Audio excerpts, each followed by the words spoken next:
Okay, hello ninth honors. This video is going to be going through one of your minor and major assessments for this unit 3 over 1984 in Anthem. So I'm just going to tell you sort of where everything is on here. It's all uploaded to Schoology, and this way you can watch this video if you get confused when you're at home or like have absolutely no idea what's going on. Then hopefully this video will clear up any questions. Okay, so we've got a few assignments for 1984 in Anthem that I gave out today, which is January 25th. We've got the group presentations assignment. So if you open that up, you can see this assignment where your group is going to present a chapter of the text after you read the chapter of a text, and you're going to present it using one of the protocols or lesson plans that I gave you to present. These are things that we've used in the class before. Very easy to use, and they help me assess your speaking and listening standards for this unit. So that's part of the purpose. Another purpose is that, research has proven we don't really know something until we teach it.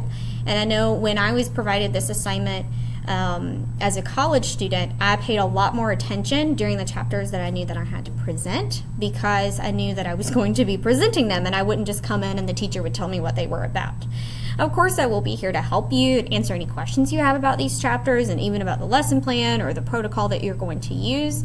You're not just going to be up in front of the classroom all by yourself. I'll be there, and I'll be able to help you and guide you if you need it. But I do want to help you do this to assess your speaking and listening standards, as well as to help you understand this text a little bit better than you might if I were to just come in and tell you what everything was about. Okay? So you've got the purpose there. You've got the directions there. I'll just read them to you. As we read both 1984 and Anthem, you and your group members will lead class discussions on the chapters of the text both in and out of the classroom. You have complete freedom in leading these discussions, but I will provide several basic lesson plan or agenda options that have worked well for us in the past. The night before you are to lead this discussion in your class, you will submit your lesson plan to me on Schoology.com by midnight, so that I can verify it, maybe help you, maybe add some things onto it or something like that.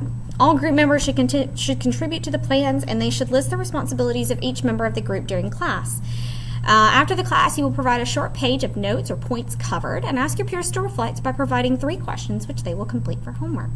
For 1984, you will sign up for 2 dates, and for Anthem, you will sign up for 1.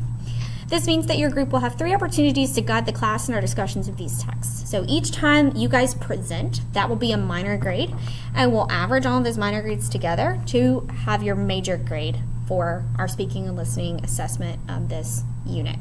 That way, I feel like it's not all hinging on like this one time in class where you're super nervous. You have a few times to get used to it, and all of your grades will be averaged together rather than, just this one, everything's riding on this one moment, okay? I'll give you some steps down here for leading your class discussion. Ooh, there we go. So obviously you're going to read the chapter of the text you will teach. You need to read it ahead of when you will teach it. So don't read it the night before, because you're not going to have time to both read that and plan and talk to your group and all of that. So you need to read it at least one day before, okay? Make some notes in your Cornell journal. That's another assignment that we'll talk about. You might want to annotate the text and look for keywords, ask questions, identify the main idea, etc. So this is not 1984, but you see here that, I have my annotations in this text. They're not on every single page, but I do circle words that maybe students would have trouble with understanding. So maybe you want to go in and talk about those, ask questions about things. You might have those too. Don't be afraid to do that. Bring your book in and refer to it. That's the point. You need to discuss the chapter with the members of your group using the above notes or annotations you've made. And talk about in class. Most of this is going to be done outside of the classroom, but there will be a few days where you can do it inside the classroom. So I know this can be done outside the classroom in a variety of ways. You can text each other, you could Snapchat each other, you could meet outside, but you don't need to meet face-to-face. You could email each other, you could Google Chat, you could all get on a Google Doc and talk together. There are so many ways to work on this, and I know it can be done because when I did this assignment with my own group, I didn't meet any of them. It was an online class. So I know that you can do it too. So you're going to want to talk with your group. What do you guys think we should do? What do you think we should focus on in this chapter? Which lesson plan or protocol do you think we should use to have this discussion, so on and so forth, okay? Then you're going to choose one of the following lesson or agenda plans. Those are on the very last page of this assignment sheet. And you're going to write your own version of the plan. Make sure to include who will be responsible for what roles, and make sure at least one person takes notes during your presentation and is responsible for posting 2 questions that night, okay? So you're going to turn this plan in to me on Schoology.com.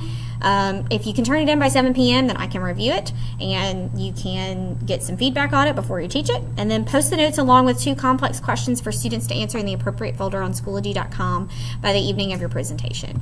It'll just say something, the folder will say like presentation notes and questions. Bam, done. And you do not have to answer your own group's questions. So on the day that you present, you create the questions, but you don't have to answer them, okay? For those of you who are not going to be presenting, then you'll still need to read the chapter of the text. I want you to try to figure out as you're reading what you think the group teaching will say or what questions they may pose so that you can be really engaged with the text and you can come prepared to answer those. Make some notes, annotate the text, come to class prepared to discuss the text with your book and notes, etc. Then after they present that day in class, you're going to want to wait for them to post the notes and questions after their presentation. They're supposed to do this by 7 p.m. so that you have 2 or 3 hours to answer them before, it's bedtime. Review the notes provided by the presenting group and answer their 2 questions in a discussion post and comment on one peer's post by midnight. So you've got the directions, you have these steps. I also provide some rubrics that you can look over. For each part of the assignment, expectations for the lesson plan, expectations for the presentation itself, and expectations for participation.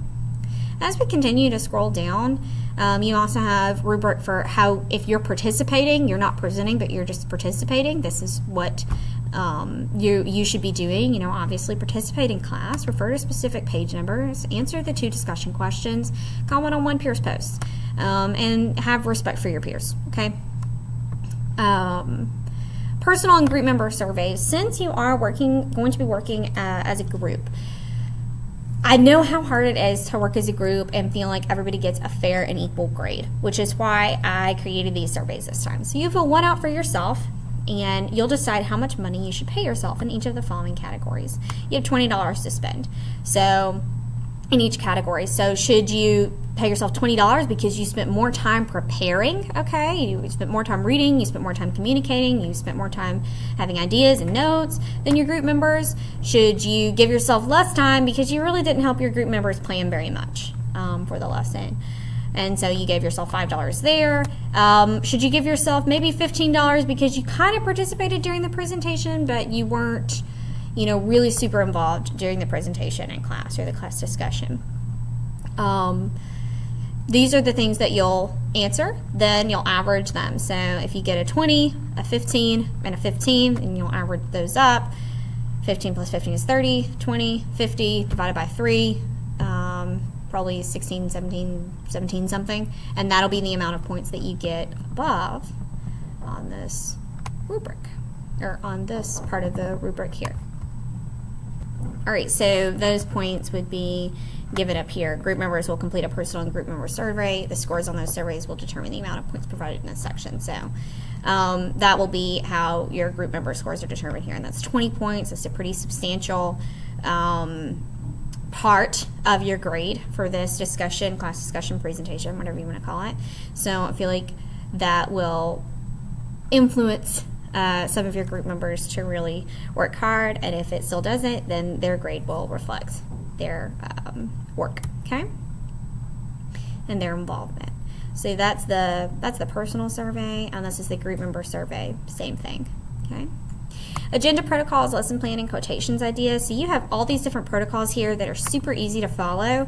If you have another idea that you'd rather use, of course you can just run that by me, and I have obviously a million other lesson plan ideas if you just don't like any of these, but you can click on this and it'll open and show you each different one of these protocols or lessons. You just follow the steps.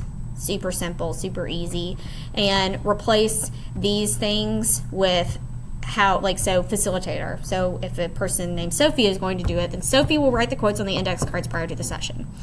And then participants, so the class, you might want to say, the class will mingle and share quotes, and then you will speculate. So who will guide the speculation as a whole group? How will you have people share ideas? Who will respond to those ideas? Who's going to be the facilitator? Who's going to help answer questions? Who's going to be the note taker? Those types of things. All right. So you'll just review those and figure that out. And so there are several different ones for each of them. If you have any questions, then you can come to me before, after school, or during lunch, and even during class on occasion when we have work days. Okay. And I also give you some bullet points for the types of questions to pose, inferences about characters, events, effects of literary form, purpose of particular events, evaluations of the literature itself, emotions, personal connections, etc. Please be aware that this is not a comprehensive list. You are not required to just stick to those questions. If you have other questions that are outside that frame of reference, as long as they're school appropriate, I don't see why you couldn't ask them. Okay, so that is all, I think, of the discussion questions and class discussion presentation, whatever you want to call it, of these. That's all of that assignment. That's all here. And the next video will be about the Cornell Journal and about the schedule itself. All right. Thanks so much for watching, and I hope this was helpful for you.